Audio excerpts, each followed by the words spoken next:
दोस्तों, अमेरिका ने जापान पर परमाणु हथियार का इस्तेमाल क्यों किया और अमेरिका ने जापान को ऑयल देना क्यों बंद कर दिया था? आज हम जानेंगे कि जापान ने अमेरिका जैसे मुल्क पर हमला करने की इतनी बड़ी हिम्मत क्यों की थी। तो चलिए शुरू करते हैं आज की हमारे वीडियो। 7 दिसंबर 1941 ये इतिहास का वह आखिरी दिन था जिसके बाद दुनिया का नक्शा हमेशा हमेशा के लिए बदलने जा रहा था। यूएस नेवी की बेस पर एक आफत टूटने वाली थी जिसका अंदाजा किसी को भी नहीं था। बैटलशिप में मौजूद एक अफ्रीकन अमेरिकन डॉरिस मिलर सूरज निकलते ही नेवी ऑफिसर को नाश्ता सर्व करता है और उसके बाद उनकी लॉन्ड्री कलेक्शन के काम पर लग जाता है। सुबह के ठीक 7:57 पे डॉरिस को एक सायरन सुनाई देता है। वह सायरन जो शायद कोई भी सेलर अपनी सर्विस में सुनना ही नहीं चाहता। वह फौरन बाहर निकलता है और ये देखकर हैरत ज्यादा रह जाता है कि पूरा आसमान जापानीज बॉम्बर एयरक्राफ्ट से भरा हुआ है। पलक झपकते ही पूरी नेवल बेस पर तो जैसे कोई कयामत टूट पड़ी हो, क्योंकि जापानीज एयरक्राफ्ट ने चुन चुन कर अमेरिकन चिप्स को तबाह करना शुरू कर दिया। ये हमला यूएस की पर्ल हार्बर बेच पे किया गया था और आज हम जानेंगे कि जापान ने अमेरिका जैसे मुल्क पर हमला करने की इतनी बड़ी हिम्मत क्यों की थी। डॉरिस मिलर नाम के एक बावर्ची को अमेरिका का सबसे बड़ा अवार्ड क्यों दिया गया और अमेरिका ने जापान पर न्यूक्लियर हमला क्यों किया था। हमारी इंटरेस्टिंग कहानी की शुरुआत 1941 से होती है, जब वर्ल्ड वॉर 2 में अमेरिका ने चाइना को बचाने के लिए अपना सब कुछ दांव पर लगा दिया था। जी हाँ, वही चाइना जिसके खिलाफ आज 2023 में अमेरिका खुलकर बात करता है। हुआ कुछ यूँ था, वर्ल्ड वॉर 2 को स्टार्ट हुए 3 साल गुजर चुके थे, जिसमें एक साइड पर जर्मनी और इटली थे, जबकि दूसरी साइड पर ब्रिटेन, नेदरलैंड और फ्रांस थे। इस जंग में अमेरिका का कोई पार्ट नहीं था। अमेरिका पूरी तरह से न्यूट्रल था, क्योंकि वर्ल्ड वॉर 1 में हुई नुकसानात की वजह से अमेरिका खुद को यूरोप और एशिया में होने वाली जंग से बिल्कुल अलग रखना चाहता था। पर एक मुल्क था जो अमेरिका को मुसलसल सताए जा रहा था और वह था जापान। जापान के पास नेचुरल रिसोर्सेज कम होने की वजह से वह अपने आस पड़ोस को मुल्कों पर धड़ाधड़ कब्जा जमा रहा था, ताकि वह अपने नेचुरल रिसोर्सेज की डिमांड पूरी कर सके। कोरिया, ताइवान और चाइना के बड़े इलाकों पर जापान कब्जा कर चुका था। पैसिफिक ओशन में ही जापान के करीब फिलीपींस, मलेशिया और इंडोनेशिया पर भी इसकी नजर थी। और मसला ये था कि मलेशिया ब्रिटिश कॉलोनी थी, इंडोनेशिया नेदरलैंड की और फिलीपीन न्यूट्रल रहने वाले अमेरिका की कॉलोनी थी। इन कंट्री को जापान का दूसरे मुल्कों पर कब्जा करना बिल्कुल भी ठीक नहीं लग रहा था, क्योंकि जापान के पीछे असल में हिटलर का हाथ था और हिटलर ब्रिटेन और अमेरिका का दुश्मन था। जापान की ये हरकतें देखकर जुलाई 1941 में अमेरिका ने जापान को ऑयल देना बंद कर दिया।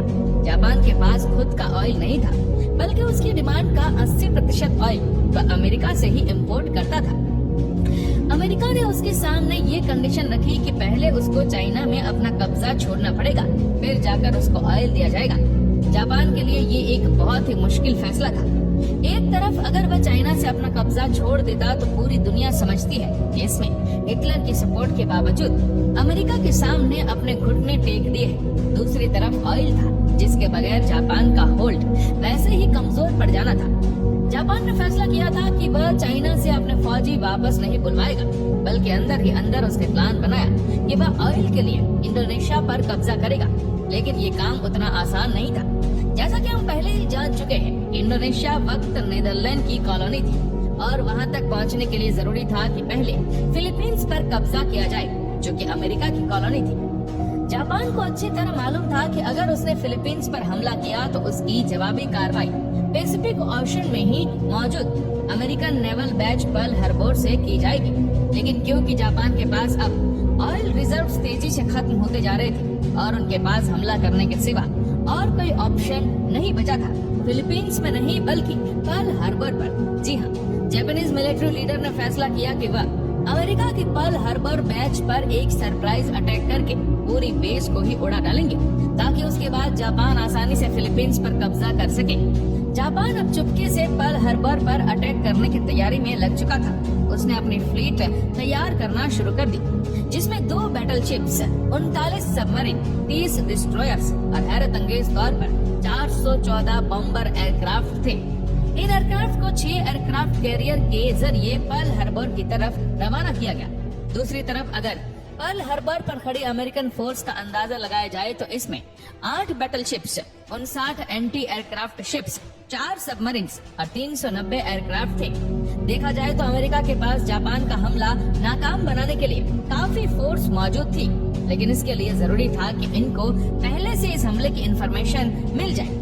जापान ये अटैक हर तरह से सीक्रेट रखना चाहता था, इसीलिए जापानीज कमांडर ने फैसला किया कि हमले से पहले वह किसी की भी वायरलेस कम्युनिकेशन से दूर रहेंगे।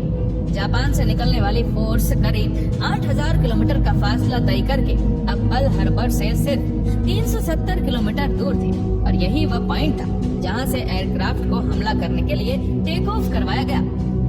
ये वर्ल्ड वॉर 2 का सबसे बड़ा हमला होने वाला था, जिसमें अमेरिका अभी तक शामिल ही नहीं था।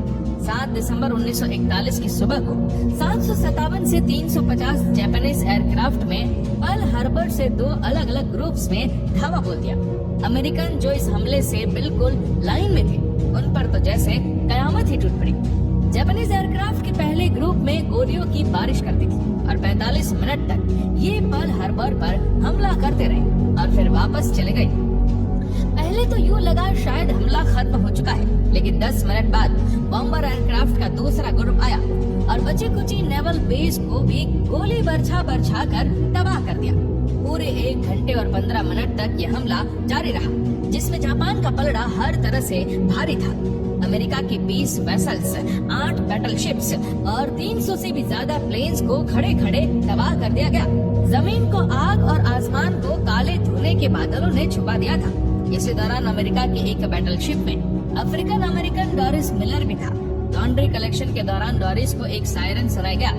ये खौफनाक सायरन सुनकर जब तक वह बाहर आता, एक जापानीज टॉरपीडो मिसाइल उनकी शिप पर आने लगा, जिसमें शिप कैप्टन समेत बहुत ऑफिसर जख्मी हो गए।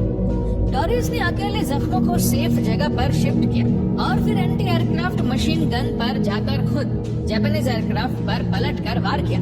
उसने बगैर ट्रेनिंग के टोटल से 6 जापानीज को मार गिराए थे, जबकि इस हमले में जापान में टोटल 29 एयरक्राफ्ट थे। डॉरिस मिलर पहला अफ्रीकन अमेरिकन था जिसको बाद में नेवी क्रॉस दिया गया। ये अवार्ड यूएस नेवी का सबसे बड़ा, जबकि यूनाइटेड स्टेट्स में मेडल ऑफ ऑनर के बाद दूसरा बड़ा अवार्ड। 1 घंटे 15 मिनट हमला होने के बाद जापानीज एयरक्राफ्ट तो वापस चले गए, लेकिन वह अब अमेरिका को भी वर्ल्ड वॉर 2 में धकेल चुके थे।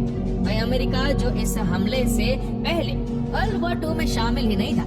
अमेरिका ने पर्ल हार्बर पर हमले के अगले ही दिन जापान को सबक सिखाने का फैसला कर दिया और उनके खिलाफ खुली जंग का ऐलान भी कर दिया। अगले 3 महीनों तक अमेरिका अपने नेवल बैज को वापस रिस्टोर करने में लगा रहा है। कुछ किस्मती से कई शिप शेलन वाटर में डूबी थी, जो रिपेयर के काबिल भी थी। 4 महीनों के बाद अमेरिका ने जापान पर वैसे ही हमला किया जैसे उन्होंने पर्ल हार्बर पर किया था। जी हाँ, अप्रैल 1942 में अमेरिका ने जापान की कैपिटल टोक्यो पर बमों की बरसात कर दी। यह अमेरिका का वर्ल्ड वॉर 2 में किया जाने वाला पहला हमला तो था, लेकिन इसके बाद अमेरिका ने स्पष्ट नहीं की। अगले 4 सालों तक जापान और अमेरिका की शदीद लड़ाई चलती रही, जिसमें अब अमेरिका का पलड़ा भारी था। जापान इस जंग में बहुत कमजोर हो चुका था, लेकिन वह किसी सूरत हार नहीं मान रहा था। अमेरिकन के सामने सरेंडर नहीं कर रहा था। आखिरकार अगस्त 1945 में अमेरिका ने जापान के खिलाफ अपना आखिरी कार्ड इस्तेमाल कर ही डाला।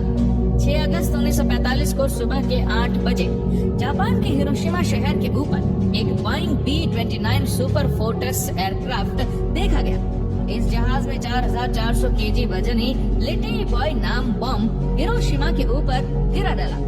एग्जैक्टली 43 सेकंड के बाद एक जोरदार धमाका हुआ और सब कुछ व्हाइट हो गया।